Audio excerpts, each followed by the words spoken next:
السلام عليكم ورحمة الله وبركاته. السلام ورحمة الله. إن الحمد لله نحمده ونستعينه ونستغفره ونؤمن به ونتوكل عليه ونعوذ بالله من شرور أنفسنا ومن سيئات أعمالنا. من يهده الله فلا مضل له ومن يضلله فلا هادي له. وأشهد أن لا إله إلا الله وحده لا شريك له. وأشهد أن محمدا عبده ورسوله صلى الله تعالى عليه وعلى آله وصحبه أجمعين. আল্লাহ সুবহানাহু ওয়া তাআলার মহান দরবারে লাখ শুকরিয়া জ্ঞাপন করছি, যিনি আমাদেরকে অত্যন্ত মেহেরবানি করে, অত্যন্ত ভালোবেসে সালাতুল জুমা আদায় করার জন্য মারকাজুল উলুম আল ইসলামিয়া জামে মসজিদে আসার তৌফিক এনায়েত করেছেন। এজন্য বলি আলহামদুলিল্লাহ। আমরা গত কয়েক জুমা পর্যন্ত ইসলামের বিভিন্ন বিষয়ের আইন কানুন নিয়ে আলোচনা পেশ করছিলাম। মানুষের জীবনের কতগুলো বিষয় রয়েছে মৌলিক বিষয়, যার নিরাপত্তা সকলেই চায়। আমরা এরকম কয়েকটি বিষয় নিয়ে আলোচনা করছিলাম। মানুষের জীবনের নিরাপত্তা, মানুষের মান মর্যাদা এবং বংশের নিরাপত্তা। এমনিভাবে আরেকটি গুরুত্বপূর্ণ জিনিস হল মানুষের মালের নিরাপত্তা। প্রতিটি মানুষ চায় সেটা উপার্জন করে, কামাই করে এগুলো নিরাপদ থাকুক, তার অর্জিত সম্পদকেও জোরপূর্বক অন্যায়ভাবে ভোগ না করুন। আজকে মানুষের জীবনের সবচেয়ে বড় নিরাপত্তার অভাব এখানেও। যেরকম ভাবে রাস্তায় নামলে মানুষের জীবনের কোন নিরাপত্তা নেই, এরকম ভাবে বর্তমানে মালেরও কোনো নিরাপত্তা নেই। আমরা পত্রপত্রিকায় যারা মোটামুটি নজর রাখি, পত্রিকা খুললেই দেখা যায় অমুকের এত টাকা ছিনতাই হয়েছে, ছিনতাইকারীরা তাকে গুলি করে হত্যা করেছে, অথবা হাতে গুলি করেছে, পায়ে গুলি করেছে। প্রতিদিন এরকম ঘটনা অহরহ ঘটছে। আল্লাহ সুবহানাহু ওয়া তাআলা পবিত্র কোরআনের ভিতরে এই মালের নিরাপত্তার জন্য মানুষকে বিভিন্নভাবে উদ্বুদ্ধ করেছে, ওয়াজ করেছেন। এরপরে ওয়াজে তাদের কাজ না হবে, তাদের জন্য বিধান রেখেছেন, শাস্তির বিধান। আমরা আজকে এই বিষয়টি নিয়ে আলোচনা করব ইনশাআল্লাহ। আল্লাহ সুবহানাহু ওয়া তাআলা পবিত্র কোরআনের সূরা বাকারার 188 নম্বর আয়াতে ইরশাদ করেছেন, ওয়ালা তাকুলু আমওয়ালাকুম বাইনাকুম বিল বাতিল। খবরদার, যারা কোরআনকে বিশ্বাস করো, যারা আল্লাহকে বিশ্বাস করো, যারা আল্লাহর নবীর প্রতি ঈমান রেখেছো, পরকাল বিশ্বাস করো, লা তাকুলু আমওয়ালাকুম বাইনাকুম বিল বাতিল। তোমরা নিজেদের মধ্যে পরস্পরে একের মাল অন্যায়ভাবে ভক্ষণ করো না। লা তাকুলু, খবরদার তোমরা খেও না, ভক্ষণ করো না। আমওয়ালাকুম, তোমাদের নিজেদের মধ্যে একজনের মাল আরেকজন, বিল বাতিল, অবৈধভাবে, অন্যায়ভাবে। ওয়াতুদলু বিহা ইলাল হুকাম, এবং তোমরা তা বিচারকদের কাছে ঘুষ হিসেবে প্রদান করো না, যাতে করে লিতাকুলু ফারিকাম মিন আমওয়ালিন নাস বিল ইসমি, যাতে তোমরা মানুষের সম্পদের কোনো একটা অংশ অন্যায়ভাবে পাপের মাধ্যমে জেনে বুঝে খেয়ে ফেলতে পারো। অন্যের একটা সম্পদ অন্যায়ভাবে খাওয়ার জন্য বিচারকদেরকে ঘুষ দিয়ে তারপরে এটা অবৈধভাবে রায় পক্ষে নিয়ে নেওয়া হয়। আল্লাহ তাআলা স্পষ্ট করে কোরআনে বলে দিয়েছেন, ওয়াতুদলু বিহা ইলাল হুকাম। হুকাম আরবিতে হাকিমের বহুবচন, বিচারক, হাকিম, বাংলাতে এরকম ব্যবহার হয়। ওয়াতুদলু বিহা ইলাল হুকাম, বিচারকদের কাছে তোমরা ঘুষ হিসাবে প্রদান করো না। লিতাকুলু ফারিকাম মিন আমওয়ালিন নাস বিল ইসমি ওয়া আনতুম তা'লামুন, তোমরা জেনে শুনে, তুমি জানো এটা তোমার অধিকার না, তারপরও ঘুষের মাধ্যমে বিচারকের রায় নিয়ে অন্যের মাল দখল করলে এটা তোমরা করো না। এমনি ভাবে আল্লাহ সুবহানাহু ওয়া তাআলা কোরআনুল কারীমের সূরা নিসার 29 নম্বর আয়াতে বলছেন, ইয়া আইয়ুহাল্লাযীনা আমানু লা তাকুলু আমওয়ালাকুম বাইনাকুম বিল বাতিল। হে ঈমানদারগণ, যারা ঈমান এনেছো, আল্লাহর প্রতি, রাসূলের প্রতি, আখিরাতের প্রতি যারা বিশ্বাস করো, লা তাকুলু আমওয়ালাকুম বাইনাকুম বিল বাতিল, তোমরা পরস্পরে একে অপরের মাল অবৈধভাবে ভক্ষণ করো না। ইল্লা আন তাকুনা তিজারাতান আন তারাদিন মিনকুম, তবে যদি তোমাদের পরস্পরের সন্তুষ্টির মাধ্যমে ব্যবসায়িক পদ্ধতিতে হয়, বেচা কেনার মাধ্যমে, তাহলে সেটা ভিন্ন বিষয়, এভাবে খেতে পারো। এই জন্যই আল্লাহ রাসূল সাল্লাল্লাহু আলাইহি ওয়াসাল্লাম বলেছেন, হযরতে সাঈদ ইবনে যায়েদ ইবনে আমর ইবনে নুফাইল রাদিয়াল্লাহু তাআলা আনহু থেকে বর্ণিত, হাদিসটা সহিহ বুখারীর 3198 নম্বর হাদিস। এই সাহাবী বলেন, লা সামি আশহাদু, আমি সাক্ষ্য দিচ্ছি, লা সামি'তু রাসূলুল্লাহ সাল্লাল্লাহু আলাইহি ওয়াসাল্লাম ইয়াকুল, আমি আল্লাহর রাসূল সাল্লাল্লাহু আলাইহি ওয়াসাল্লামকে বলতে শুনেছি, মান আখাযা শিবরাম মিনাল আরদি যুলমান, যে ব্যক্তি অন্যের 1 বিঘা জমিন জোরপূর্বক, জোর জবরদস্তি করে, জুলুম করে দখল করলো, মান আখাযা শিবরান, যে ব্যক্তি গ্রহণ করলো, শিবরান মানে 1 বিঘা পরিমাণ, অন্যের জমিন, মিনাল আরদে, অন্যের জমিন 1 বিঘা পরিমাণ দখল করলো, জুলমান, অত্যাচার করে, অবিচার করে, অন্যায় ভাবে, আল্লাহর রাসূল সাল্লাল্লাহু আলাইহি ওয়াসাল্লাম বলছেন, ফাইন্নাহু ইউতাব্বাকুহু ইয়াওমাল কিয়ামাতি মিন সাব'i আরদিন, কিয়ামতের মাঠে ওই পরিমাণ 7 তবক জমিন তার গলায় পেঁচিয়ে দেওয়া হবে।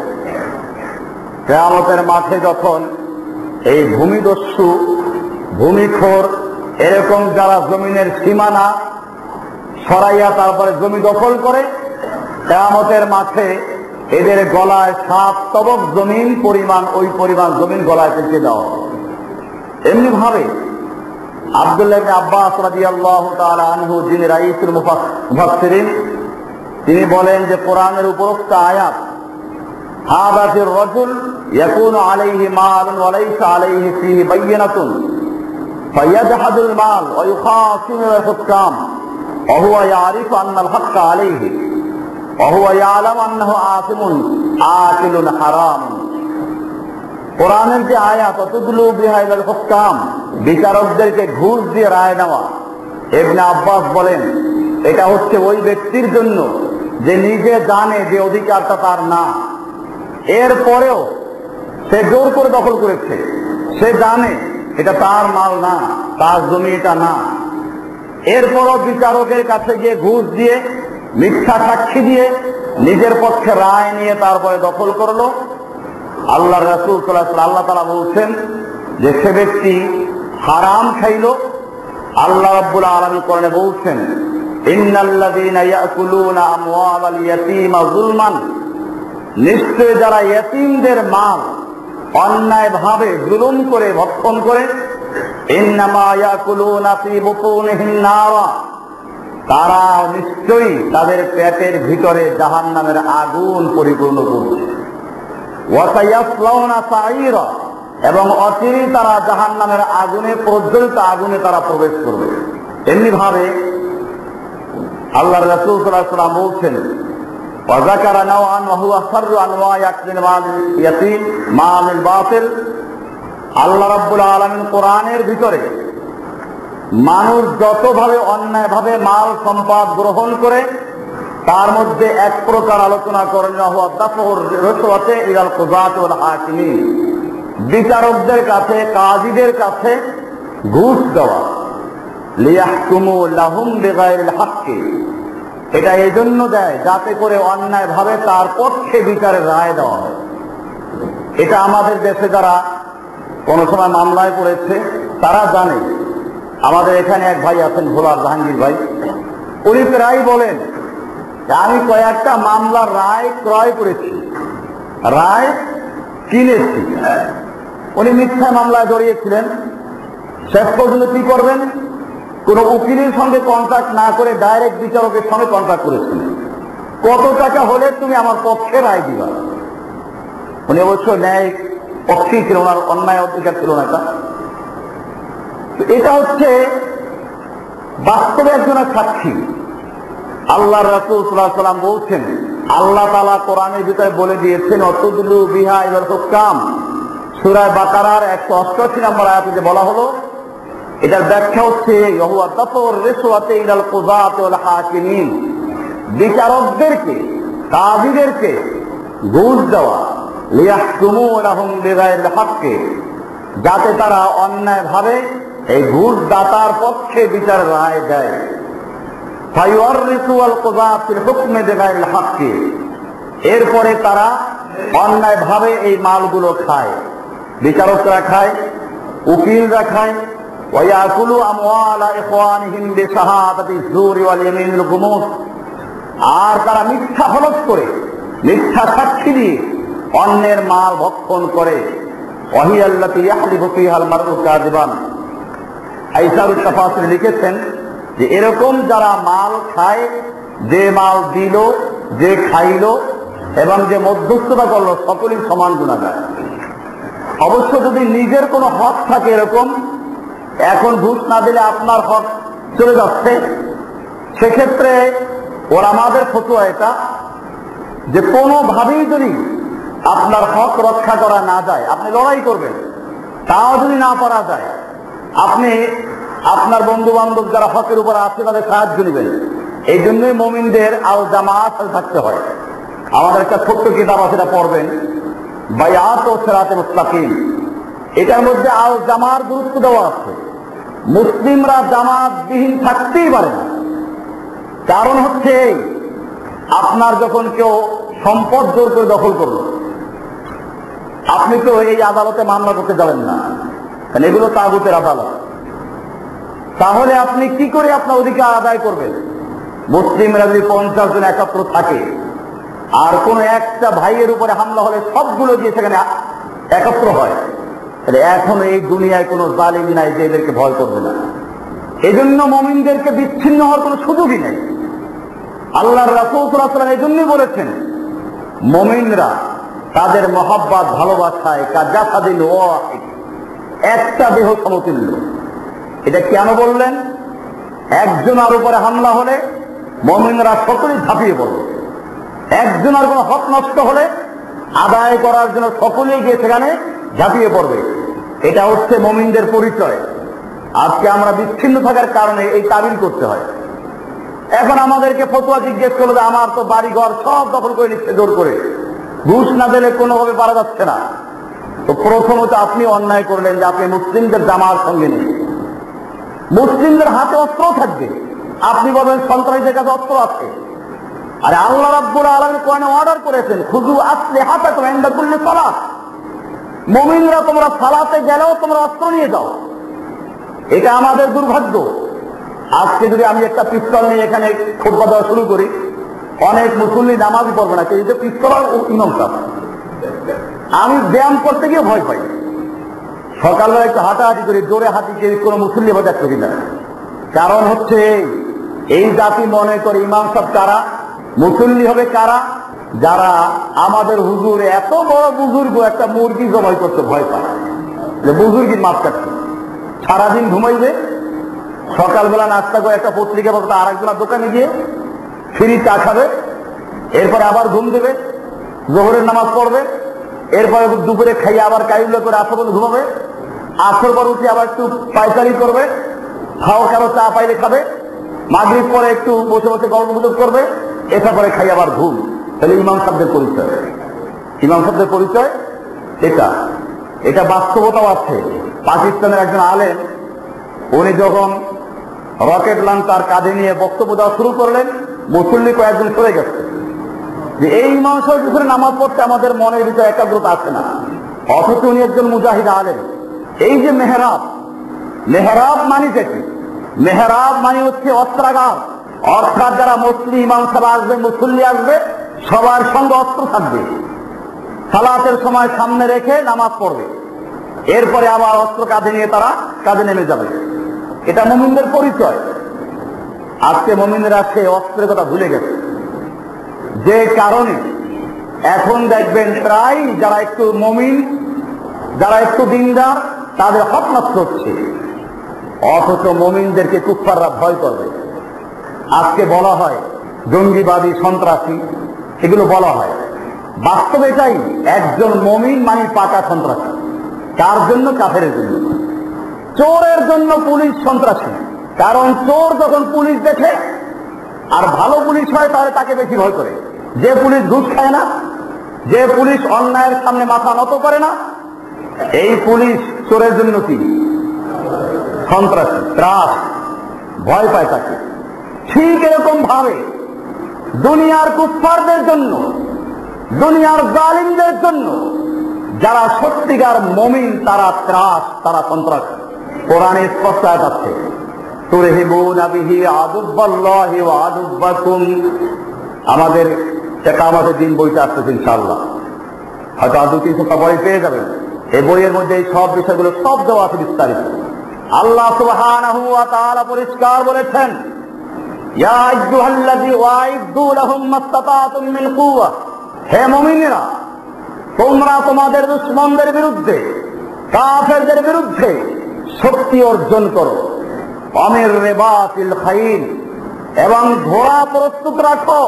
কুওয়া মানে শক্তি, শক্তির মানে আবার কোন পিসাবরা কোরআনের আয়াতের ব্যাখ্যা শক্তি মানে আধ্যাত্মিক শক্তি তর্জমা করতে পারে।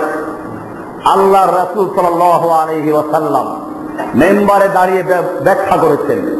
এই হাদিসটা আমাদের কিতাবুল ইকামতের দিন যে বইটা আসছে, দিন কায়েমের সঠিক পথ দেওয়া আছে ওখানে। আল্লাহর রাসূল সাল্লাল্লাহু আলাইহি ওয়াসাল্লাম আয়াতের ব্যাখ্যা করতে গিয়ে বললেন, আলা ইন্নাল কুওয়াতার রামি, আলা ইন্নাল কুওয়াতার রামি, আলা ইন্নাল কুওয়াতার রামি। শুনে রেখো, শক্তি হচ্ছে নিক্ষেপ করা, শক্তি হচ্ছে নিক্ষেপ করা, শক্তি হচ্ছে নিক্ষেপ করা। কি নিক্ষেপ করা? ওই সময় ছিল বর্ষা, তীর নিক্ষেপ করা, আল্লাহ নবী তাও বলেন নাই। কারণ নিক্ষেপ করা শুধুমাত্র তীর আর বর্ষার মধ্যে সীমাবদ্ধ থাকবে না। এখন কি সীমাবদ্ধ আছে? এখন বোমা নিক্ষেপ করা হয়, ক্ষেপণাস্ত্র নিক্ষেপ করা হয়, রকেট নিক্ষেপ করা হয়, আরো কত কিছু, গ্রেনেড নিক্ষেপ করা হয়। আল্লাহর রাসূল সাল্লাল্লাহু আলাইহি ওয়াসাল্লাম সেজন্য কোরআনুল কারীমের সূরা আল আনফালের 60 নম্বর আয়াত এটা, ওয়াইদু লাহুম মাসতাতাতুম মিন কুওয়া, তোমরা প্রস্তুতি গ্রহণ করো, মাসতাতাতুম মিন কুওয়া, তোমাদের সাধ্য সামর্থ্য অনুযায়ী শক্তি অর্জন করো। এই শক্তির ব্যাখ্যা আল্লাহ রাসূল সাল্লাল্লাহু আলাইহি ওয়াসাল্লাম তাদের নিক্ষেপ করা ছিল। এরপরে বলছেন, আমির রিবাতিল খাইলে, এবং ঘোড়া প্রস্তুত রাখো। কি করবা এ দিয়ে? তুরহিবুনা বিহি আদুব্বাল্লাহি ওয়া আদুব্বাকুম, যার মাধ্যমে তোমরা তোমাদের শত্রু এবং আল্লাহর শত্রুদেরকে ত্রাসের মধ্যে রাখবে। এখন আরবিতে সৌদি আরব যারা জিজ্ঞেস করবেন এরহাব মানে কি? সন্ত্রাসী আরবি হচ্ছে এরহাব। সন্ত্রাসী আরবি কি? এরহাব। সন্ত্রাসী আরবি কি? এরহাব। আল্লাহ কোরআনে কি শব্দ ব্যবহার করেছেন? এই এরহাব শব্দ ব্যবহার করেছেন। তুরহিবুনা, এরহাব থেকে। তুরহিবুনা বিহি আদুব্বাল্লাহি আদুব্বাকুম, যার মাধ্যমে তোমরা তোমাদের শত্রু এবং আল্লাহর শত্রুদেরকে ভীতি প্রদর্শন করবে, ত্রাসের মধ্যে রাখবে। আল্লাহ এই প্রস্তুতি গ্রহণ করতে বলেছেন। অনেকে বলে আমরা জিহাদে যাওয়ার জন্য উদ্গ্রীব হয়ে আছি। আল্লাহ এদেরকে বলেছেন, ওয়ালাউ আরাদুল খুরুজা লাআদ্দু লাহু উদ্দাহ, যদি সত্যিকার অর্থে এরা আল্লাহর রাস্তায় যুদ্ধ করার জন্য বের হওয়ার ইচ্ছা রাখত, লাআদ্দু লাহু উদ্দাহ, তাহলে অবশ্যই তারা যেন প্রস্তুতি গ্রহণ করতো, সামান তৈরি করত। বোঝা গেল খালি খালি বলা আমি জেহাদের জন্য প্রস্তুত আছি, এই বেটা তোকে জেহাদ দিলে তো বোঝা হবে আর বোঝাইদের জন্য। তুই হাঁটতে জানো না, পাহাড়ে হাঁটতে ঘন্টাকে ঘন্টা, তুই হাঁটতে পারো 5 মিনিট, ক্লান্ত হয়ে যাও, তোদের নিয়ে লাভটা কি? কয় ঘন্টা দৌড়ে তোমার একসাথে?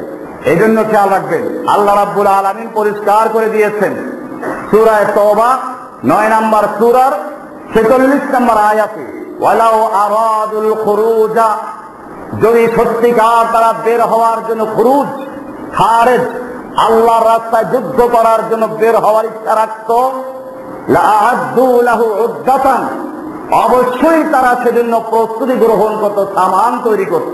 এই জন্য আমরা ওই কিতাবে লিখে দিয়েছি আপনি কয়টা বুক ডাউন দিবেন, কয় ঘন্টা দৌড়াইবেন, সাইকেল চালাইবেন, সাঁতার কাটবেন, ওই কিতাবে আসছে ইনশাআল্লাহ। যাই হোক, যে কথা আমি আলোচনা করছিলাম, ঘুষ দিতে হয় কেন? ঘুষ দিতে হয় এজন্য আপনি আল্লাহ এবং আল্লাহর রাসূলের নির্দেশ অনুযায়ী আল জামার সঙ্গে ঐক্যবদ্ধ হন নাই, বিচ্ছিন্ন রয়েছেন।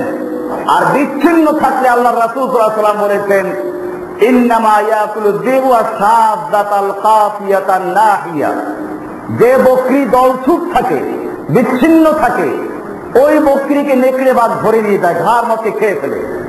এরকম ভাবে যে সমস্ত মুসলিমরা মুসলিমদের আল জামা থেকে বিচ্ছিন্ন থাকে, ওদের কি মানবরূপী শয়তান এবং মানবরূপী শয়তানেরা ওদেরকে গ্রাস করে, ওদেরকে হামলা করে। এরপরেও যদি আপনার একান্ত কোনো হক ছুটে যায়, সেক্ষেত্রে ওলামায়ে কেরামরা ফতোয়া দেন, কুকুরে হামলা করলো, আপনার কাছে রুটি আছে, আপনি একটু রুটি ফেলে দেন কুকুরকে, ও খেয়ে চলে যাবে। তো এরকম যদি একান্ত ভাবে আপনার অধিকার দারুল কুফরে কোনোভাবে আদায় হচ্ছে না, আপনার নিজস্ব অধিকার হরণ করা হচ্ছে, সেক্ষেত্রে কেউ কেউ এটা অনুমতি দিয়েছেন, আল্লাহু আলাম। সহি ভুল এটা আল্লাহ ভালো জানেন। কিন্তু আমাদের বক্তব্য হচ্ছে এইগুলো দেওয়ার চেয়ে বরং পরহেজ করা এবং প্রয়োজনে নিজেরা শক্তি সঞ্চয় করে ওই জালিম যে আপনার হক নষ্ট করেছে ওর থেকে প্রতিশোধ নেওয়ার ব্যবস্থা করা। আল্লাহ সুবহানাহু ওয়া তাআলা এরকম ভাবে স্পষ্ট করে দিয়েছেন বিধান, কেউ কারো হক নষ্ট করবে না। আল্লাহর রাসূল সাল্লাল্লাহু আলাইহি ওয়াসাল্লাম বলেছেন, হাদিসটা আছে উম্মে সালামা রাদিয়াল্লাহু তাআলা আনহা থেকে, আন্না রাসূলুল্লাহ সাল্লাল্লাহু আলাইহি ওয়াসাল্লাম قال, রাসূলুল্লাহ সাল্লাল্লাহু আলাইহি ওয়াসাল্লাম বলেছেন, ইন্নাকুম তাখতাসিমুনা ইলাইয়া, তোমরা অনেক সময় আমার কাছে বিভিন্ন প্রসঙ্গে মামলা নিয়ে আসো, বিচার নিয়ে আসো। ওয়ালাআল্লা বা'দাকুম আলহানা বিহুজ্জাতিহি মিন বা'দিন, হতে পারে তোমাদের মধ্যে কেউ তো বাকপটু, আদালতে গিয়ে আমার কাছে বলতে এসে সে চতুর, খুব সুন্দর করে সাজিয়ে গুছিয়ে বলতে পারে, অথচ সে মিথ্যাবাদী। আর যার হক সে ওরকম কথা বলতে জানে না, এই কারণে আমি হয়তো ওই ব্যক্তির পক্ষে রায় দিয়ে দিলাম।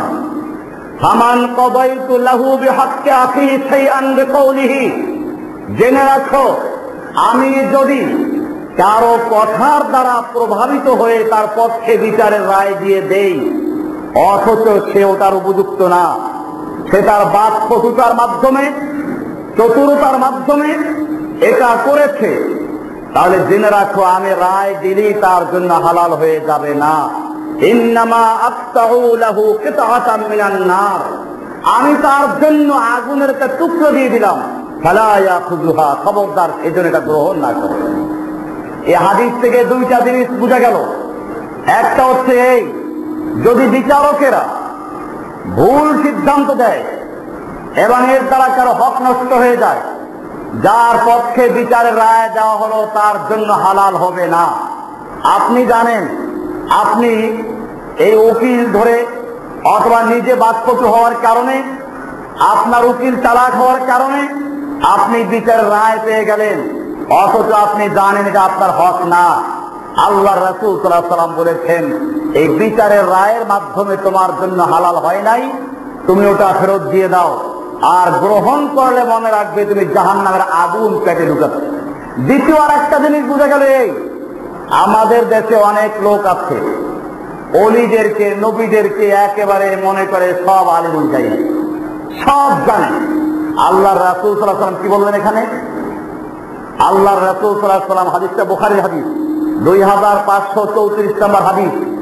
আল্লাহর রাসূল সাল্লাল্লাহু আলাইহি ওয়াসাল্লাম পরিষ্কার বলে দিলেন, তোমরা আমার কাছে অনেক সময় বিচার আচার নিয়ে আসো, তোমাদের মধ্যে কেউ বাক্পটু চতুর, কথা বলতে খুব চতুরতা অবলম্বন করে, আমি যদি এরকম কারো কথার দ্বারা প্রভাবিত হয়ে বিচারের রায় দেই, এতে তার জন্য হালাল হয়ে যাবে না, বরং আমি তার জন্য একটা আগুনের টুকরা দিয়ে দিলাম। তার মানে বোঝা গেল বিচারের রায় দিলে হালাল হয়ে যায় না। আর আল্লাহর নবীও গায়েব জানেন না, বিষয়টা পরিষ্কার। কোন ওলি, কোন বুজুর্গ, কোন নবী রাসূল কেউ গায়েব জানে না যতক্ষণ পর্যন্ত আল্লাহ তাআলা না জানান। আল্লাহ জানানোর পরে যতটুকু জানান ততটুকু জানে। কোন নবী গায়েব জানেন না, কোন ওলি গায়েব জানে না, এমনকি কোন ফেরেশতারা পর্যন্ত গায়েব জানেন না, জিনেও গায়েব জানে না। এই সমস্ত বিশ্বাস করলে শিরকের গুনাহ হয়। আমাদের দেশে অনেক আছে জিন হুজুর, জিনের দ্বারা হাজির করে সব বলে দেয়। এই বেটা, জিন হাজির করে বলে দাও, জিনে কি গায়েব জানে নাকি? গণক ফকির হাতের রেখা দেখে সব বলে দিচ্ছে। আপনার হাতের রেখা দেখে যখন এত কিছু বললো, একটা থাপ্পড় মারে, এরপরে জিজ্ঞেস করেন তুই সব বলতে পারলি, থাপ্পড়টা বলতে পারলি না? এই জন্য মনে রাখে, এরা শিরিক করায়, মানুষকে নিজেদেরকে শিরিকের মধ্যে লিপ্ত করাচ্ছে। এই জন্য এগুলোর বিরুদ্ধে সবসময় সোচ্চার থাকবে। বলা হচ্ছে আল্লাহ রাসূল সাল্লাল্লাহু আলাইহি ওয়াসাল্লাম আরো একটা হাদিসের ভিতরে, মুসলিম শরীফের 375 নম্বর হাদিস, তিরমিজি 1340 নম্বর হাদিস, আলকামা ইবনে ওয়াইল তার পিতা থেকে বর্ণনা করেন, ক্বালা জা রাজুলুম মিন হাজরামাউত ওয়া রাজুলুম মিন কিন্দা ইলা নবী সাল্লাল্লাহু আলাইহি ওয়াসাল্লাম। হাজরামাউত এলাকা থেকে এক ব্যক্তি আর এক ব্যক্তি কিন্দা থেকে দুজন লোক আল্লাহর নবীর কাছে আসলো। فقال الحضرمي يا رسول الله ان هذا قد غلبني على ارض لي كانت لأبي। কিন্দার যে লোকটা, হাজরামি যে লোকটা, সে বলল, এই কিন্দার বাসিন্দা আমার বাবার একটা সম্পত্তি ছিল, জমি ছিল, জোর করে দখল করে নিয়েছে। ফাকাল আল কিন্দি হিয়া আরদি ফি ইয়াদি। কিন্দার যে লোকটা, সে বলল, না, এটা তো আমার জমি, আমার দখলে আছে। আজরাউ লাহু লাইসা লাহু ফি হাক্কুন। আমি এতে ফসল উৎপন্ন করি, আমার দখলে আছে, আমি চাষাবাদ করি, ফসল হয় আমার, ওর কোনো অধিকার নাই। ফাকাল রাসূলুল্লাহ সাল্লাল্লাহু আলাইহি ওয়াসাল্লাম লিল হাজরামি আলাকা বাইয়িনাতুন। ইসলামের নিয়ম হলো, আপনি যদি দাবি করেন তাহলে আপনার প্রমাণ পেশ করতে হবে, এটা আমার জমি, আমার এই প্রমাণ আছে। নিয়ম হচ্ছে আল বাইয়িনাতু আলাল মুদ্দাই, যে দাবি করবে তার কাজ হচ্ছে দলিল প্রমাণ পেশ করা। আমি যদি দলিল প্রমাণ পেশ করতে না পারি, তাহলে এবারে যার বিরুদ্ধে দাবি করা হলো সে হলফ করে বলবে, আল্লাহর কসম করে বলছি এটা আমার দলিল, এরকম বলবে। উনি বাইয়িনা পেশ করতে পারলেন না, দলিল পেশ করতে পারলেন না। এবারে আল্লাহ রাসূল সাল্লাল্লাহু আলাইহি ওয়াসাল্লাম বললেন, তাহলে তো এখন তোমার প্রতিপক্ষ সে কসম করে বলবে এটা তার দলিল। এবারে হাজরামি লোকটা সাহাবী, উনি বললেন, ইয়া রাসূলুল্লাহ ইন্নার রাজুলা ফাজিরুন। এই লোকটা তো একটা ফাসিক লোক, পাপী লোক, লা ইউবালি আলা মা হালাফা আলাইহি। সে এরকম হলফ করতে তার কোনো গায়ে বাঁধে না, দিদা নাই তার হলফের কোনো ভিত্তি নেই, মিথ্যা কসম করেছে। ওয়ালাইসা ইয়াতাওয়াররাউ মিন শাইইন, সে এরকম কোনো কিছু পরহেজ করে না। ফাকালা লাইসা লাকা মিনহু ইল্লা যালিকা। আল্লাহ রাসূল সাল্লাল্লাহু আলাইহি ওয়াসাল্লাম বললেন, এখন এরকম তার হলফ করা ছাড়া আর কোন উপায় নেই, সে হলফ করে বলবে, এটাই তোমার এখন বিচার। ফানতালাকা লিয়াহলিফা। এই লোকটা হলফ করতে গেল, কিন্দার যে লোকটা, সে হলফ করার জন্য গেল। ফাকাল রাসূলুল্লাহ সাল্লাল্লাহু আলাইহি ওয়াসাল্লাম লাম্মা আকবারা। আল্লাহর রাসূল সাল্লাল্লাহু আলাইহি ওয়াসাল্লাম ওই লোকটাকে বললেন, আমা লাইন হালাফা আলা মালিহি লিয়াসুলাহু যুলমান লায়ালকান্নাল্লাহা ওয়া হুয়া আনহু মুরিদুন।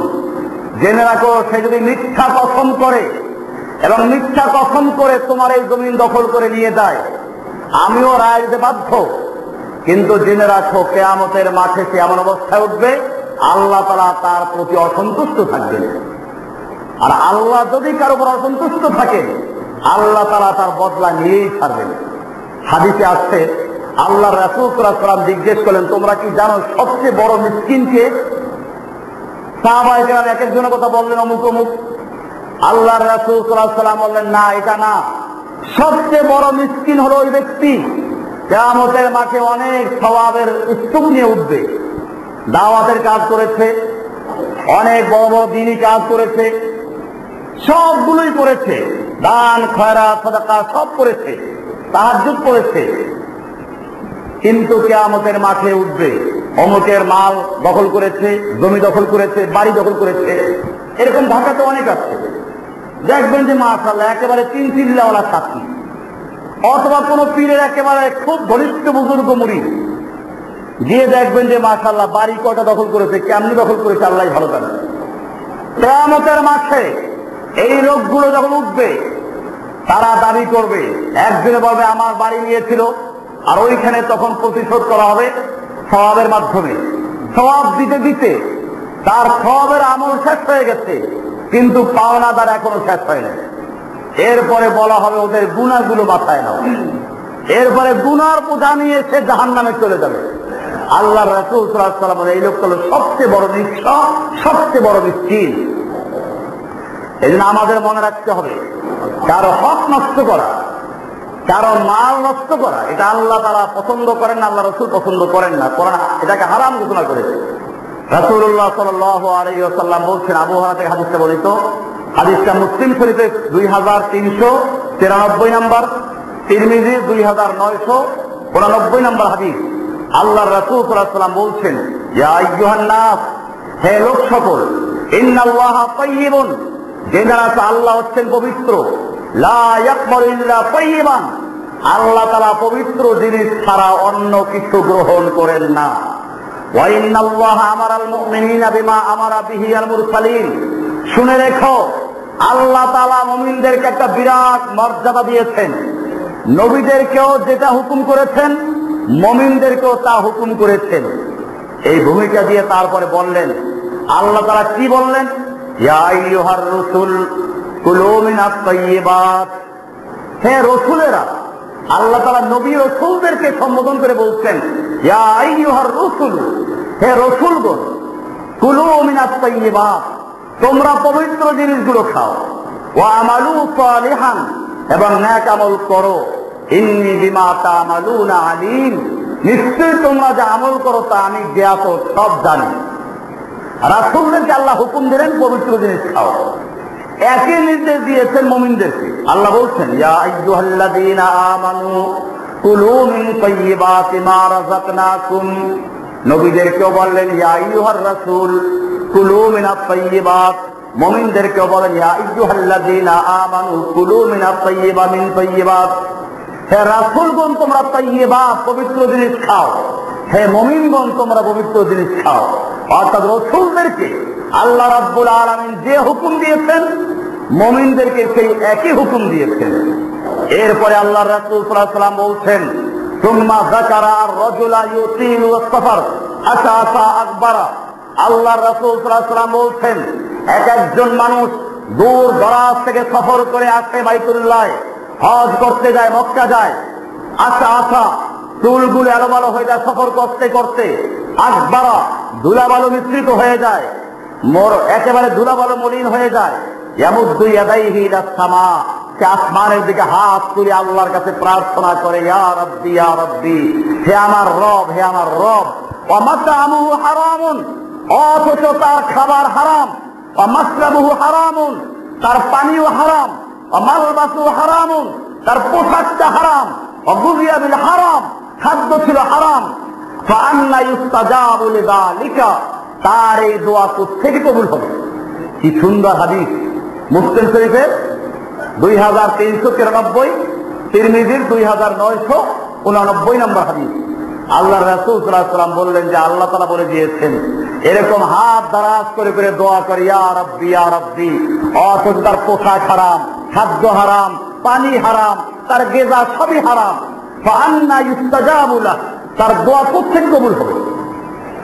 এমনি ভাবে আল্লাহ রাসূল সাল্লাল্লাহু আলাইহি ওয়াসাল্লাম ঘুষ দেওয়া সম্পর্কে হাদিস বলেছেন। হাদিসটা আছে আবু দাউদ শরীফের 3582 নম্বর হাদিস, তিরমিজির 1337 নম্বর, ইবনে মাজাহ 2313 নম্বর হাদিস।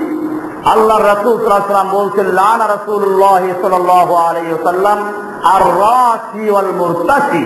আল্লাহর রাসূল সাল্লাল্লাহু আলাইহি ওয়াসাল্লাম ঘুষ দেনেওয়ালা এবং ঘুষ লেনেওয়ালা, যে ঘুষ দেয় এবং যাকে দেওয়া হচ্ছে, যে দেয় এবং যে খায়, দুজনের উপরে আল্লাহর রাসূল সাল্লাল্লাহু আলাইহি ওয়াসাল্লাম লানত করেছেন। লানা রাসূলুল্লাহ সাল্লাল্লাহু আলাইহি ওয়াসাল্লাম আর রাশি, রশি আসলে হচ্ছে রশি, বাংলা রশি বলি আমরা, রশি, যে রশি দিয়ে বালতি দিয়ে কুয়ার থেকে পানি উঠানো হয়। যেহেতু যে ঘুষ দেয় সেই ঘুষের মাধ্যমে একটা রশি জাল পেতেছে, ঘুষ দিয়েছে অন্যায়ভাবে আরেকজনের মাল নিয়ে যাচ্ছে, এই জন্য এটাকে রাশি বলা হয়, রশি। আর রাশি ওয়াল মুরতাশি, এই রশি ঝুলানেওয়ালা, অর্থাৎ যে ঘুষ দিল আর যে ঘুষ নিল, লানা রাসূলুল্লাহ সাল্লাল্লাহু আলাইহি ওয়াসাল্লাম উভয়ের প্রতি আল্লাহর রাসূল সাল্লাল্লাহু আলাইহি ওয়াসাল্লাম লানত করেছেন। এমনি ভাবে যে সমস্ত ব্যবসায়ীরা মিথ্যা কসম করে, আল্লাহর কসমের 1 নম্বর মাল, নির্ভেজাল মাল, সব ভেজাল। আল্লাহর রাসূল সাল্লাল্লাহু আলাইহি ওয়াসাল্লাম বলছেন, আন আবি যার রাদিয়াল্লাহু তাআলা আনহু আন নবী সাল্লাল্লাহু আলাইহি ওয়াসাল্লাম, আবু যার গিফারি রাদিয়াল্লাহু তাআলা আনহু থেকে বর্ণিত, রাসূলুল্লাহ সাল্লাল্লাহু আলাইহি ওয়াসাল্লাম বলেছেন, সালাসাতুন লা ইউকাল্লিমুহুমুল্লাহু ইয়াওমাল কিয়ামা ওয়া লা ইয়ানজুরু ইলাইহিম। 3 সম্প্রদায়ের মানুষ, 3 প্রকারের মানুষ, যাদের সাথে আল্লাহ তাআলা কিয়ামতে কথা বলবেন না, ওয়া লা ইয়ানজুরু ইলাইহিম, এবং তাদের দিকে আল্লাহ তাআলা তাকাবেন না, রহমতের দৃষ্টি দিবেন না, ওয়া লা ইউযাক্কিহিম, এবং তাদেরকে পাপ পঙ্কিলতা থেকে পরিচ্ছন্ন করবেন না, ওয়া লাহুম আযাবুন আলীম, তাদের জন্য মর্মন্তুদ শাস্তি রয়েছে। এরকম 3 প্রকার মানুষ রয়েছে। সেই 3 প্রকার কারা? ফাকালা ফাকারাহা রাসূলুল্লাহ সাল্লাল্লাহু আলাইহি ওয়াসাল্লাম সালাসা মিরারিন। আল্লাহর রাসূল সাল্লাল্লাহু আলাইহি ওয়াসাল্লাম এই কথা 3 বার বললেন। এরপরে আবু যার গিফারি বললেন, ইয়া রাসূলুল্লাহ খাবু ওয়া খাসিরু মান হুম ইয়া রাসূলুল্লাহ, এই লোকগুলো নিশ্চয় ধ্বংসশীল, বলুন এরা কারা? আল্লাহর রাসূল সাল্লাল্লাহু আলাইহি ওয়াসাল্লাম বলছেন, আল মুসবিলু, 1 নাম্বার হচ্ছে যারা নিজেদের লুঙ্গি পাজামা এগুলো টাকনুগিরা নিচে ঝুলিয়ে দেয়। অনেক আছে একটা মকবরি, অহংকার ভরে এটা করে। আর যদি কারো এমনি পড়ে যায় তাহলে সেটা ব্যতিক্রম। আবু বকর সিদ্দিক রাদিয়াল্লাহু তাআলা আনহু বলতেন, ইয়া রাসূলুল্লাহ, আমার তো কামড়ানোর সময় টাকনুগিরা নিচে পড়ে যায়। আল্লাহর রাসূল সাল্লাল্লাহু আলাইহি ওয়াসাল্লাম বলেন, আনতা লাস্তা মিনহুম, তুমি ওই দলের অন্তর্ভুক্ত না। কিন্তু ইচ্ছা করে পাজামা মাটির সঙ্গে মিলিয়ে দিল। অবশ্য মেয়ে লোকের কিন্তু আবার পায়ের নিচে কাপড় বাওয়ানো যায়, মেয়ে লোকের জন্য এই মাসলা না, পুরুষের জন্য টাকনুগিরার নিচে লুঙ্গি পরা হারাম। অহংকার ভরে যদি পড়ে তাহলে তার জাহান্নামে যাওয়া বলা আছে। আর এমনি যদি নিয়মিত পড়ে তাহলে বলা আছে আল্লাহ তাআলা তাদের দিকে তাকাবেন না। আল মুসবিলু, 1 নাম্বার হচ্ছে যারা টাকনুগিরার নিচে লুঙ্গি পাজামা ঝুলিয়ে দেয়। 2 নাম্বার আল মান্নান, কারো উপকার করে, ইহসান করে, দয়া করে ফোঁটা দেয়।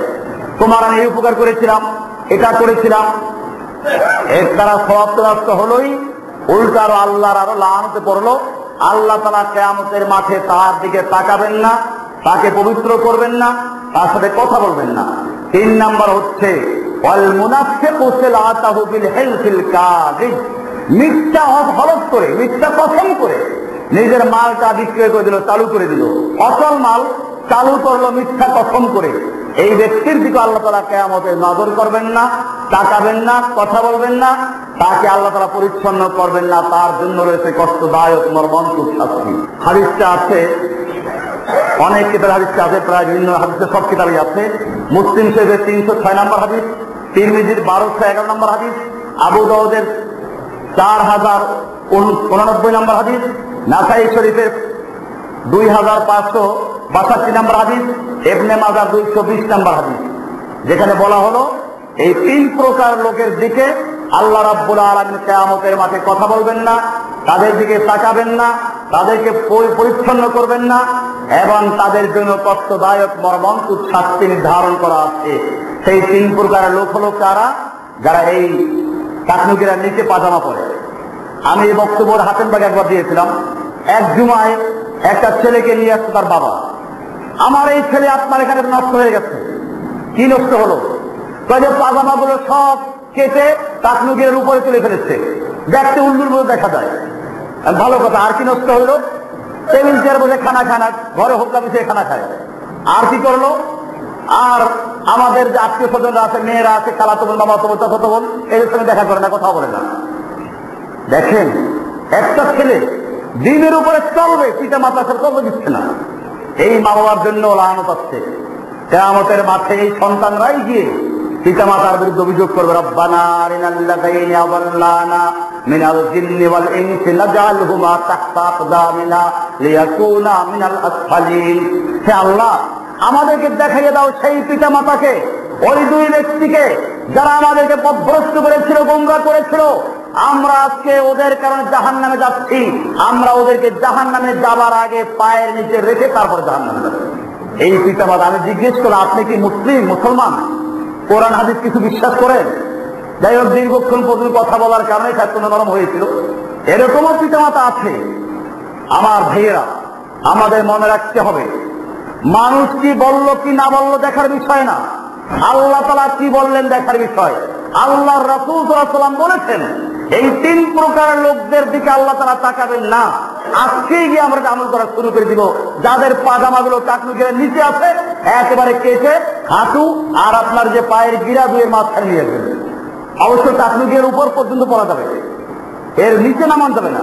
যদি নামাইতে হয় টাকনুগিরা পর্যন্ত নামান যাবে, উপর পর্যন্ত রাখা যাবে, এর নিচে রাখা যাবে না।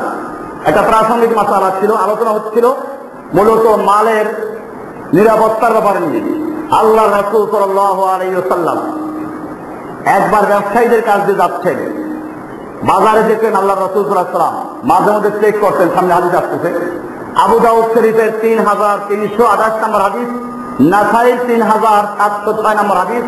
عن قيس بن ابي عزرة رضي الله عنه قال كنا في عهد رسول الله صلى الله عليه وسلم نسمى السماسرة। ব্যবসায়ীদেরকে আরবিতে সামাসিরা বলা হতো জাহিলি যুগে।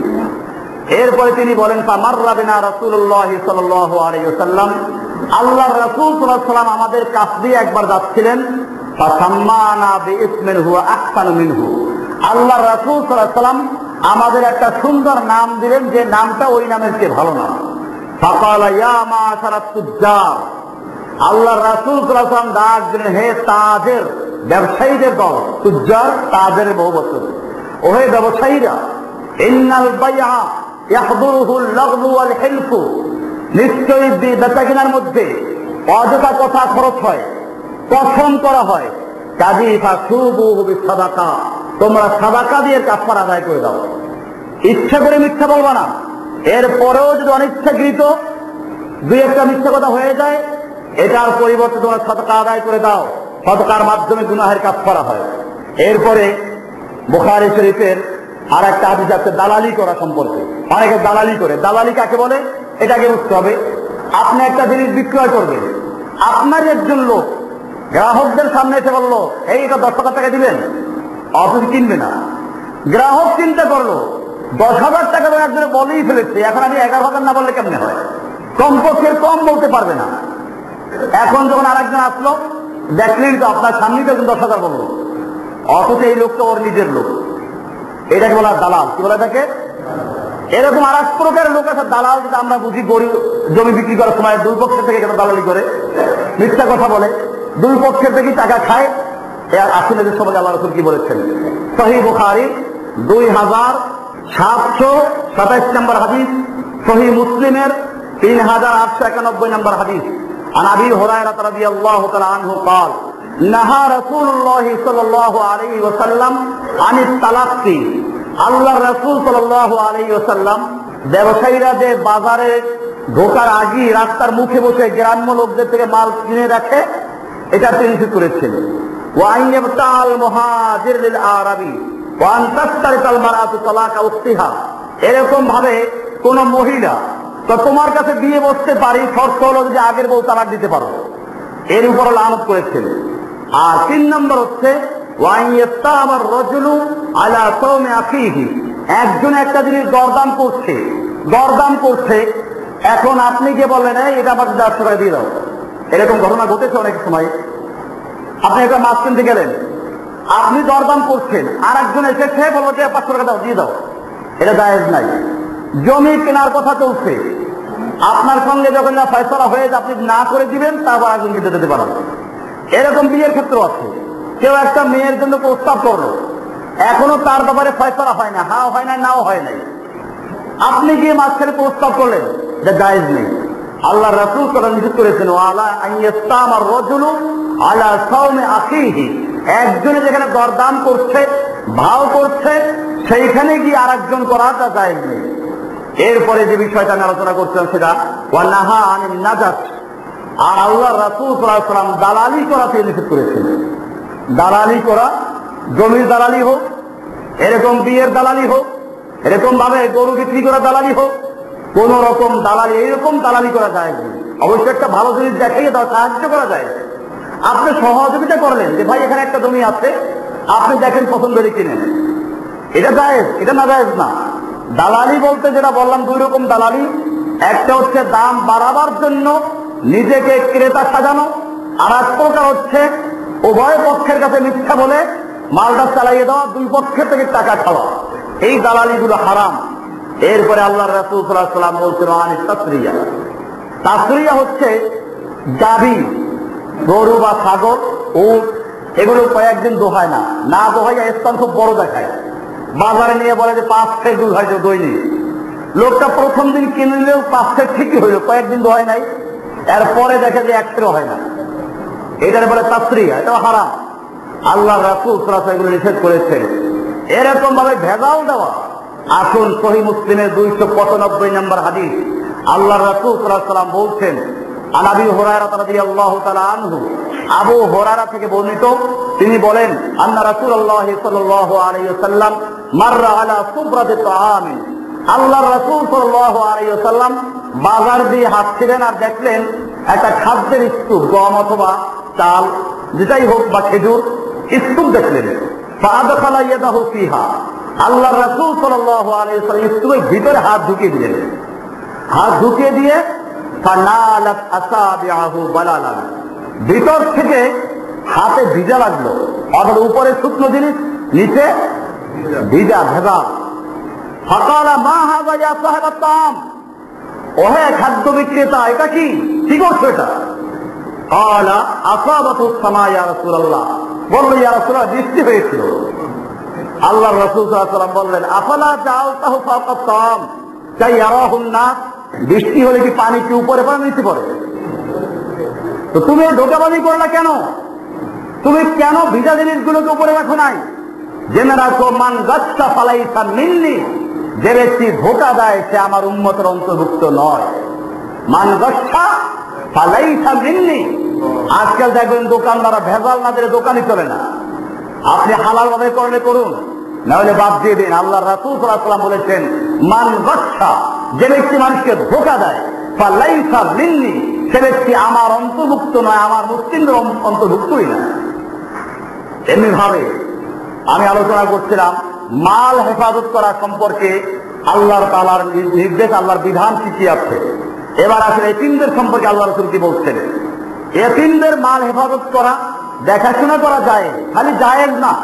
আল্লাহ রাসূল সাল্লাল্লাহু আলাইহি ওয়াসাল্লাম বলেছেন, আন সাহাল রাদিয়াল্লাহু তাআলা আনহু قال قال رسول الله صلى الله عليه وسلم انا وكافل اليتيم في الجنه هكذا, আল্লাহ রাসূল সাল্লাল্লাহু আলাইহি ওয়াসাল্লাম বলছেন, আমি এবং একজন এতিমের দায়িত্বশীল, হাকাযা, জান্নাতে আমরা এরকম থাকবো। দুইটা আঙ্গুল, এই মাঝখানের একদম মধ্যমা এবং শাহাদাতের 2 আঙ্গুল একাত্র করে দেখালেন, এরকম পাশাপাশি আমরা অবস্থান করবো। একটু খোলা, এরকম পাশাপাশি আমরা থাকবো। তার মানে একজন নবী আর একজন নবী না, এতটুকু ব্যস্ত। এতিমের হেফাজত করে এত মূল্য। মাঝখানে আমি বলে যে আমাদের এখানে কিছু এতিম ছেলেরা আছে, আপনারা যদি কেউ চান ওই এতিম ছেলেদের দায়িত্ব নিয়ে নিতে, একজনের খরচা পুরো আমি দিব, তো সেই সুযোগটা আমাদের আছে। অনেক এতিম ছেলেদেরকে নিয়ে আসে, আমরা তো জানেন বিভিন্ন সমস্যার মধ্যে আছে, সবাইকে ফিরে দেওয়া সম্ভব হচ্ছে না। অবশ্যই এখন মনে হয় ফিরে নাই কাউকে, এতিম যারাই এসেছে নিয়ে নিয়েছি। তো আপনাদের সহযোগিতা কামনা করি। যাই বলতেছিলাম যে বিষয়টা, হাদিসটা আছে সহিহ বুখারী 5304 নম্বর, মুসলিম শরীফের ৭,৬৬০ নম্বর হাদিস। আল্লাহ রাসূল সাল্লাল্লাহু আলাইহি ওয়াসাল্লাম বললেন, ইয়েতিমের দেখভাল করে যে ব্যক্তি আর আমি দুজন জান্নাতে এরকম পাশাপাশি অবস্থান করব। মুসলিম সে আরেক হাদিস আছে, সহিহ মুসলিমের 272 নম্বর হাদিস। عن ابي هريره رضي الله عنه ان رسول الله صلى الله عليه وسلم قال, আল্লাহ রাসূল সাল্লাল্লাহু আলাইহি ওয়াসাল্লাম বলেছেন, ইজতানিবু ওয়াসতাবাল মুবিকাত, তোমরা 7টা ধ্বংসাত্মক গুনাহের থেকে বাঁচো। কয়টা গুনাহ? 7টা ধ্বংসাত্মক গুনাহের থেকে বাঁচো। এই 7টা গুনাহ এরকম, প্রত্যেকটা গুনাহ এক একজন মানুষকে জাহান্নামে নেওয়ার জন্য যথেষ্ট। এরকম 7টা গুনাহ। কিলা ইয়া রাসূলুল্লাহ ওয়া মা হুন্না, সাহাবায়ে কেরাম বলেন, ইয়া রাসূলুল্লাহ সেই গুনাহগুলো কি কি? আল্লাহর রাসূল সাল্লাল্লাহু আলাইহি ওয়াসাল্লাম বললেন, আশিরকু বিল্লাহ। 1 নাম্বার কি? আশিরকু বিল্লাহ, আল্লাহর সঙ্গে শিরিক করা। আল্লাহর সঙ্গে শিরিক করা কেমনে? আল্লাহর ক্ষমতার মধ্যে কাউকে অংশীদার বানানো, আল্লাহর মধ্যে বান্দার মধ্যে অংশীদার বানানো, ভায়া মাধ্যম বানানো, এটা একটা বড় শিরিক। আপনারা জানেন মক্কার কুফফারেরা মূর্তি পূজা করত, মূর্তিকে ভায়া মাধ্যম মনে করত। কোরআনে স্পষ্ট আছে, তারা বলতো, মা না'বুদুহুম ইল্লা লিয়ুকাররিবুনা ইলাল্লাহি যুলফা, আমরা এই দেবদেবী এদের ইবাদত করি, পূজা করি শুধুমাত্র একটাই উদ্দেশ্য, এরা আমাদেরকে আল্লাহর নৈকট্য অর্জনে সাহায্য করবে, আল্লাহর নিকটে পৌঁছে দিবে। কোরআনের আরেকটা আয়াত, ওয়ায়াকুলুনা হাউলাই সুফাউনা ইনদাল্লাহ, তারা বলতো এই দেবদেবীগুলো আমাদের জন্য আল্লাহর কাছে সুপারিশকারী। কিকারী?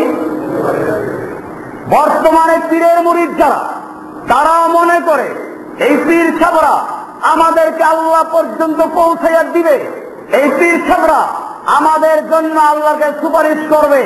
বুঝা গেল মক্কার কাফেরেরা মূর্তিকে যেরকম ভাবে মাধ্যম মনে করত, মূর্তিকে সুপারিশকারী মনে করত, পীরের মুরিদেরা পীর সাহেবদেরকে সুপারিশকারী মনে করে, মাধ্যম মনে করে।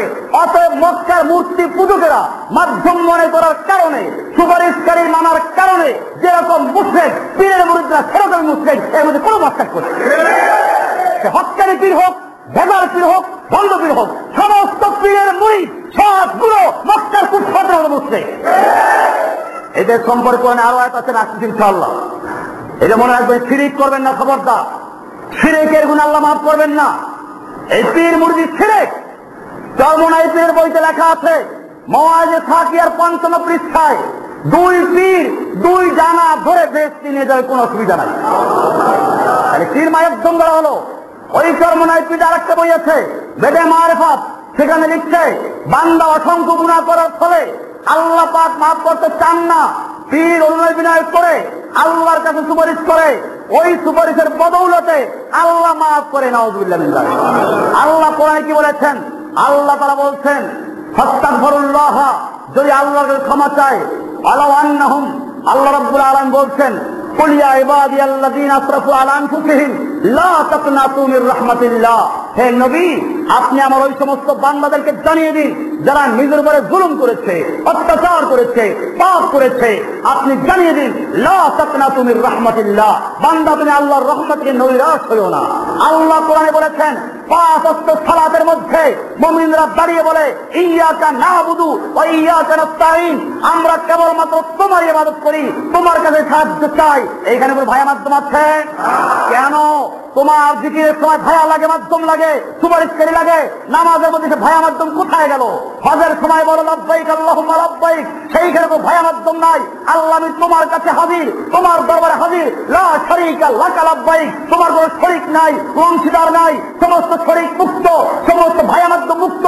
নামাজের মধ্যে যেরকম ভায়া মাধ্যম মুক্ত, হজের মধ্যে যেরকম ভায়া মাধ্যম মুক্ত, সেরকম ভাবে জীবনের সকল ক্ষেত্রে, সকল ইবাদতের ক্ষেত্রে ভায়া মাধ্যম মুক্ত হতে হবে। কোন পীর ভায়া হতে পারবে না, কোন বুজুর্গ ভায়া হতে পারবে না, কোন ওলি ভায়া হতে পারবে না, এমনকি নবী রাসূল ভায়া হতে পারবে না। সুপারিশ করার জন্য অনুমতি কিয়ামতে দেওয়া হবে। আল্লাহ যাদেরকে সুপারিশ করার পারমিশন দিবেন, ওইখানে কেবলমাত্র তারা সুপারিশ করতে পারবে। দুনিয়াতে কোন ব্যক্তিকে সুপারিশ করার ঠিকাদারি দেওয়া হয় নাই। আয়াতুল কুরসি মুখস্থ অনেকেরই, আয়াতুল কুরসি পড়বেন, পরিষ্কার বলা আছে, মান যাল্লাযী ইয়াশফাউ ইনদাহু ইল্লা বিইযনিহি কে আছে সে ব্যক্তি, কে আছে এমন পীর, কে আছে এমন বুজুর্গ, মানজা কে সে আল্লাযী ইয়াশফা'ু ইনদাহু, আল্লাহর কাছে সুপারিশ করবে ইল্লা বিইজনিহি, আল্লাহর অনুমতি ছাড়া। আরে বেটা, তুই দুনিয়াতে বসে সুপারিশ করার ঠিকাদার ইচ্ছ, কিয়ামতের মাঠে তুই নিজে যে নাজাত পাবি তার কোনো খবর আছে? কোনো গ্যারান্টি আছে? এই জন্য মনে রাখবেন, এই পীরের মুরিদদের সঙ্গে আপনারা কথা বলতে যাবেন না। আপনারা ভুল করেন, বারবার আমি বলি, এদের সঙ্গে কথা বলা দরকার নাই, এদেরকে সালাম দেওয়া দরকার নাই, মরলে এদের জানাজা পড়া দরকার নাই। এদের জানাজা হাজির হবেন না, এগুলো মুশরিক। এদের কিসের জানাজা, কিসের নামাজ? বলবেন নামাজ পড়ে 5 ওয়াক্ত নামাজ। নামাজ মক্কার কুফাররা অবস্থ, মক্কার কাফেররা ইবাদত করতো না? ইবাদত করতো। এই যে মনে রাখবেন, যারা বিভিন্ন মসজিদে নামাজ পড়েন, পরিষ্কার বলে দিচ্ছি, যেই মসজিদের ইমাম কোন পীরকে ভাইয়ের মাধ্যমে বিশ্বাস করে, যেই মসজিদের ইমাম পীর ছাড়া আল্লাহকে পাওয়া যাবে না, এই সমস্ত আকীদা রাখে, ওই মসজিদের ইমামের পিছনে নামাজ পড়া যাবে না। ও নিজেই মুশরিক, আমি কিসে নামাজ পড়ব পিছনে? এই জন্য ইসলাম বুঝতে হবে। 7টা ধ্বংসাত্মক গুনাহ বলছিলাম। 1 নাম্বার কোনটা? শিরকের গুনাহ। 2 নাম্বার গুনাহ কি হচ্ছে দেখেন, আল্লাহর রাসূলকে বলা হলো, রাসূল বলছেন ওয়াসসিহরু। 2 নাম্বার হচ্ছে জাদু। 3 নাম্বার কাতলুন নাফসাল্লাতী হারামাল্লাহু ইল্লা বিল হক, কোন একটা অন্যায় কাউকে খুন করা। 4 নাম্বার হচ্ছে আকলু মালিল ইয়াতীম, ইয়াতীমের মাল ভক্ষণ করে। আলোচ্য বিষয় সাথে সম্পৃক্ত। আকলুর রিবা, সুদ খাওয়া। ওয়াতাওয়াল্লি ইয়াউমাজ যাহফি, এবং যুদ্ধের ময়দান থেকে পালানো গুনাহ কাবীরের মধ্যে একটা, বড় তার মধ্যে একটা। ওয়াকাযাফুল মুহসিনাতিল মুমিনাতিল গাফিলাতিল মুমিনাত, সতী সাধবী নিরপরাধ নারীর প্রতি মিথ্যা অপবাদ দেওয়া, জিনা ব্যভিচার করেছে এরকম তোহমাত দেওয়া। অনেক স্বামীরা স্ত্রীদেরকে খামাখা সন্দেহ করে, এটা এর মধ্যে পড়ে যায়। 7টা মারাত্মক গুণের মধ্যে একটা। আপনার যদি প্রমাণ থাকে আপনি পেশ করবেন, প্রমাণ নাই, খামাখা আপনার স্ত্রীকে এই সন্দেহ করবেন না। এই জন্য মনে রাখবেন, অনেক মেয়ে লোকেরা পুরুষদেরকে সন্দেহ করে, এটা জায়েজ না, হারাম এগুলো। 7টা মারাত্মক গুণের মধ্যে একটা। আলোচনা চলছিল অন্যের মাল ভক্ষণ করা, তার মধ্যে একটা হলো ইয়েতিমের মাল ভক্ষণ করা। এই 7টা গুনাহ যেগুলোকে আল্লাহর রাসূল সাল্লাল্লাহু আলাইহি ওয়াসাল্লাম মুবিকাত বলেছেন, ধ্বংসাত্মক বলেছেন, 7টার মধ্যে একটা হচ্ছে কি? ইয়েতিমের মাল ভক্ষণ করা, সেটা আলোচনা হচ্ছিল। এমনি ভাবে ইয়েতিমের সম্পর্কে কোরআনে আয়াত আছে, সূরা নিসা 10 নম্বর আয়াত। আল্লাহ তাআলা বলছেন, ইন্নাল্লাযীনা ইয়াকুলুনা আমওয়ালাল ইয়াতীমা যুলমান ইন্নামা ইয়াকুলুনা ফী বুতুনিহিম নারা ওয়া সায়াসলাউনা সাঈরা, নিশ্চয়ই যারা ইয়েতিমের মাল জুলুম করে, অত্যাচার করে ইয়েতিমের মাল খায়, আল্লাহ তাআলা বলছেন ইন্নামা ইয়াকুলুনা ফী বুতুনিহিম নারা, তারা নিশ্চয়ই তাদের পেটের ভিতরে জাহান্নামের আগুন খাচ্ছে। ওয়া সায়াসলাউনা সাঈরা, এবং খুব শীঘ্রই তারা জাহান্নামের প্রজ্বলিত আগুনে প্রবেশ করবে। আগুনের সুসংবাদ দেওয়া হয়েছে। এই যে মনে রাখবেন, এটা ইতিম যদি কারোর দায়িত্ব থাকে, সাবধান থাকবেন। না খেয়ে থাকেন, খড়কুটা খেয়ে থাকেন, গাছের পাতা চাবিয়ে থাকেন, শিকড় খেয়ে থাকেন, তারপরেও হারাম মাল, বিশেষ করে এতিমের মাল, এ ধারে কাছেও যাবেন না অন্যায় ভাবে। এরপরে আল্লাহ তাআলা মাল হেফাজত করা, যে এতক্ষণ ওয়াজ করা হলো, এরপরে যাদের ওয়াজে কাজ হবে না, মাল চুরি করে, আল্লাহ রাব্বুল আলামিন মালের নিরাপত্তা দেওয়ার জন্য প্রথমে মানুষের নৈতিকভাবে মানুষকে তৈরি করেছেন। এরপরে যারা নীতি নৈতিকতার কথা মানে না, এদের জন্য আল্লাহ বিধান দিয়েছেন। এবারে কোরআনের সূরা মায়েদার 38 নম্বর আয়াত আল্লাহ তাআলা বলছেন, আস-সারিকু ওয়াস-সারিকাতু ফাকতাউ আইদিয়াহুমা জাযাআম বিমা কাসাবা নাকালাম মিনাল্লাহ, চোর পুরুষ, চোর নারী, যেই হোক না কেন, ফাকতাউ আইদিয়াহুমা, ওদের হাত কেটে দাও, জাযাআম বিমা কাসাবা, তারা যে অন্যায় করেছে এটা তার শাস্তি, নাকালাম মিনাল্লাহ, আল্লাহ প্রদত্ত শাস্তি। এটা আল্লাহ ভালো, আল্লাহ আজিজুন হাকিম, আল্লাহ তাআলা জবরদস্ত ক্ষমাশীল, প্রজ্ঞাময়ী। আল্লাহ তাআলা হলেন পরাক্রমশালী এবং পরাক্রম প্রজ্ঞাময়ী। এটা এই জন্য বলেছেন, আল্লাহর বিধান কায়েম করার জন্য যেতে কোন রকমের দুর্বলতা না আছে। চোরের হাত কাটার বিধান দিয়েছেন কে? এই বিধান কি আছে এখন? নাই। কেন? এটা মনে রাখতে হবে, ইসলামের আইন বুঝতে হবে। পেঁয়াজ চোর, তেল চোর, যদি সত্যিকার অর্থে খাবারের অভাবে মারা যাচ্ছে, এইরকম লোক চুরি করে, এদের জন্য এই বিধান না। ওমর ইবনুল খাত্তাবের যুগে একবার দেশে অভাব দেখা দিল, সমস্ত বিচারকদের কাছে পত্র লিখলেন, রাষ্ট্রীয় ফরমান জারি করলেন, এখন যদি কোনো চোর ধরা পড়ে আর জানা যায় ঠিকই পেটের তাড়নায় চুরি করেছে, হাত কেটে দিও না। আর যে অভ্যাসজন্য চুরি করে হাত কেটে ফেলে দাও। বোঝা গেল ইসলাম যখন মানুষের খাদ্যের নিরাপত্তা দিয়েছে, জীবনের নিরাপত্তা দিয়েছে, এরপরই আইন দিয়েছে চোরের হাত কাটার বিধান। ইতিহাস পড়ুন, আল্লাহর নবীর কাছে যখন কোন জানাজা আসতো জিজ্ঞেস করতেন লোকটা কোনো ঋণ আছে কি? যদি বলা হতো ঋণ আছে, বলতেন আদায়যোগ্য সম্পদ রেখে গেছে কি? বলে হ্যাঁ রেখে গেছে, জানাজা পড়তেন। আর যদি আদায়যোগ্য সম্পদ রেখে যায় নাই, আল্লাহর নবী বলতেন সল্লু আলা আখিকুম, তোমরা জানাজা পড়ে, আমি পড়বো না। এত গুরুত্বপূর্ণ বিষয়। এরপরে আল্লাহর নবী যেদিন মদিনার রাষ্ট্র গঠন করলেন এবং বাইতুল মাল গঠন করলেন, যাকাত ভিত্তিক অর্থ ব্যবস্থা চালু হলো। এবারে আল্লাহর নবী বাইতুল মাল উদ্বোধন করার দিন ভাষণ দিলেন, আলা মান তারাকা মালান ফালিআহলিহি, শুনে রেখো আজকের থেকে যদি কোনো ব্যক্তি মারা যায় আর নিজে কোনো সম্পত্তি রেখে যায়, ওই সম্পত্তি তার ওয়ারিসরা পেয়ে যাবে, সেখানে আমি কোনো ভাগ বসাবো না। কিন্তু শুনে রাখো ওয়ামান তারাকা দাইনান আও দায়ান, যদি কোনো ব্যক্তি ঋণ রেখে মারা যায়, অসহায় স্ত্রী সন্তান রেখে মারা যায়, আজকের থেকে মুসলিমদের আমির হিসাবে, মুসলিম জাতির আমি খলিফাতুল মুসলিমিন, মুসলিমদের রাসূল হিসাবে ঘোষণা করছি, ইয়েতিমদের, অসহায় স্ত্রী সন্তানদের সমস্ত ঋণের দায়িত্ব আমি গ্রহণ করলাম। আছে কোন অর্থনীতিবিদ, আছে কোন পৃথিবীর লিডার যে মানুষের সামনে এরকম ভাষণ দিবে? মনে রাখতে হবে ইসলাম এরকম একটা অর্থনীতি উপহার দিয়ে তারপরে ঘোষণা করেছে যেহেতু খাদ্যের অভাব থাকবে না, যাকাত ভিত্তিক অর্থ ব্যবস্থা চালু করলে এখনো বাংলাদেশ সহ দুনিয়ার কোন জায়গায় খাদ্য ঘাটতি দেখা দিবে না। কারণ মানুষ সৃষ্টি করেন কে? আল্লাহ তাআলা মানুষ সৃষ্টি করবেন আর মানুষের খাদ্য দিবেন না, এটা হয় নাকি? আপনি মেহমান দাওয়াত করেন 100, আপনি খাবার তৈরি করবেন কতজনের? 5 জনের? কতজনের? 100 জনের। আপনি যদি এতটুকু জ্ঞানী হতে পারেন, 100 মেহমান দাওয়াত করে 100 লোকের খাবার তৈরি করেন, কমপক্ষে আর বেশিও করেন, যে আল্লাহ তাআলা আহকামুল হাকিমিন, যে আল্লাহ তাআলা পরোক্ষময়, সে আল্লাহ তাআলা পৃথিবীতে মানুষ পাঠালেন আর খাদ্য দিবেন না, এটা হতে পারে না। আল্লাহ তাআলা প্রত্যেকটা মানুষের খাবার তৈরি করে দিয়েছেন, সেই খাবারগুলো গেল কোথায়? কয়েকটা পেটুকের পেটে ঢুকে গেছে। আপনি 100 লোকের খাবার তৈরি করেছিলেন ঠিক, 10টা পেটুকে সে সব খেয়ে গেছে, দৌড় করে চলে গেছে। ঠিক এরকম ভাবে আল্লাহ সুবহানাহু ওয়া তাআলা পৃথিবীর প্রত্যেকটা প্রাণীর, শুধু মানুষ নয়, জঙ্গলের বাঘ ভল্লুকের পর্যন্ত রিজিক দিয়ে তারপরে দুনিয়াতে পাঠিয়ে থাকে। এজন্য কোন মানুষ না খেয়ে মরবে না, ইসলাম আসতে পারে। আল্লাহ রাব্বুল আলামিন সে বিধান দিয়েছেন। আল্লাহর নবী এই যাকাত ভিত্তিক অর্থ ব্যবস্থা চালু করার পরে হুকুম করেন, এখন থেকে আল্লাহর বিধান কার্যকর হবে, চোরের হাত কাটো। এটা এই দেশের বড় বড় চোররাও জানে।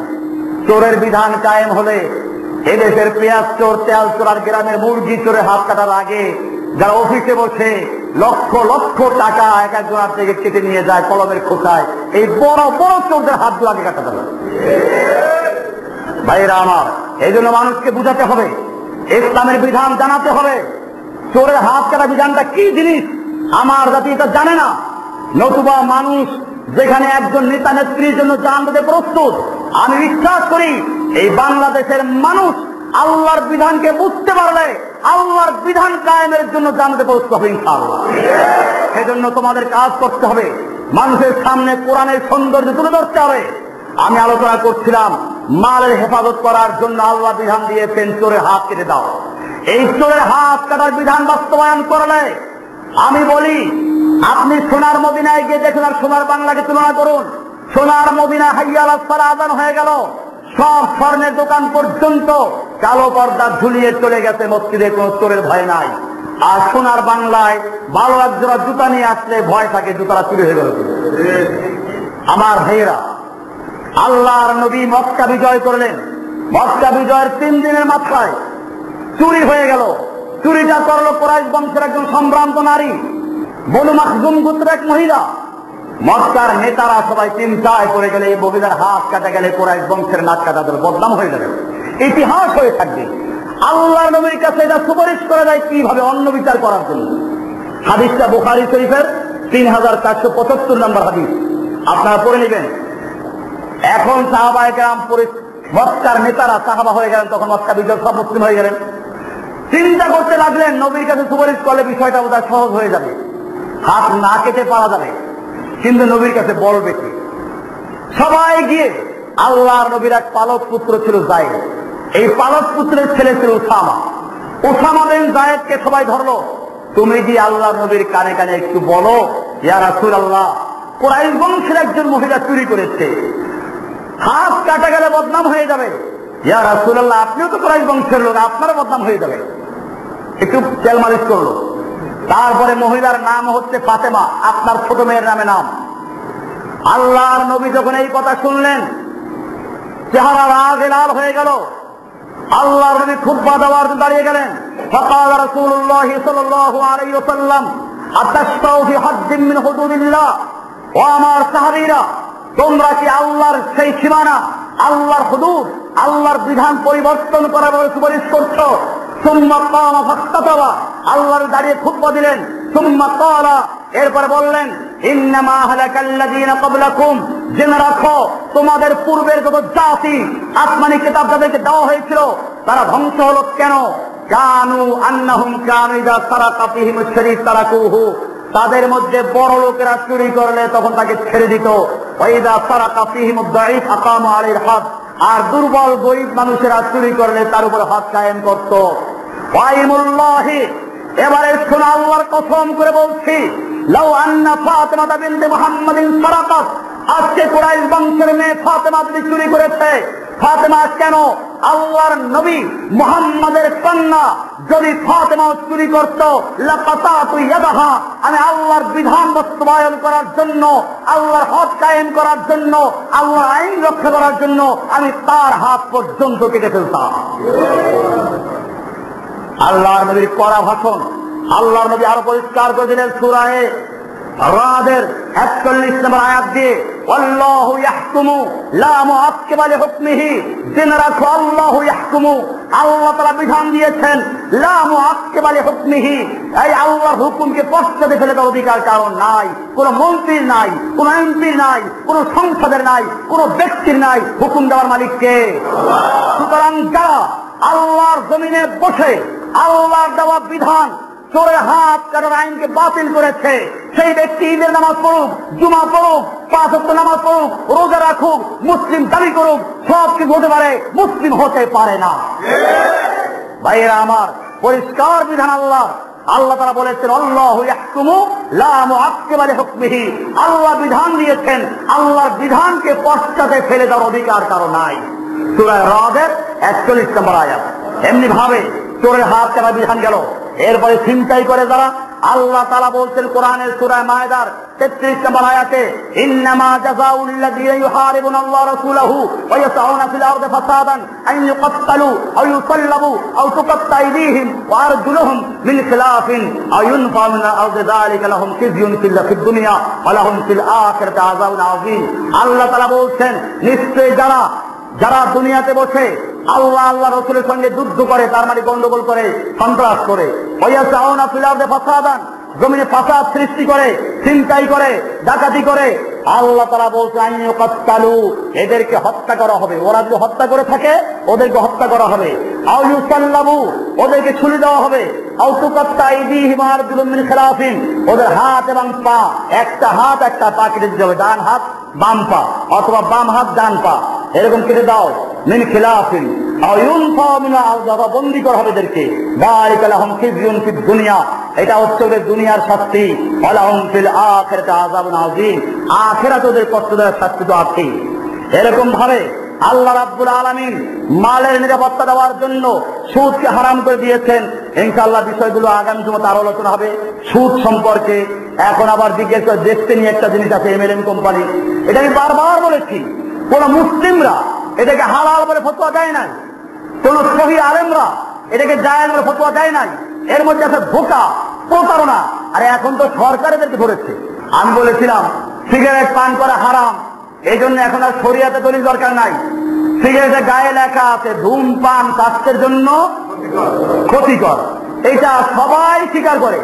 এবারে কোরআন আয়াত নিয়ে আসেন, আল্লাহ তাআলা বলছেন ওয়ায়ুহিল্লু লাহুমুত তাইয়্যিবাত ওয়া ইউহাররিমু আলাইহিমুল খাবায়েস। আল্লাহ তাআলা রাসূলকে পাঠিয়েছেন কি জন্য? ওয়া ইউহাররিমু আলাইহিমুল খাবায়েস, সমস্ত ক্ষতিকর বস্তুকে হারাম ঘোষণা করার জন্য। তা ধূমপান ক্ষতিকর, অতএব এটাও হারাম।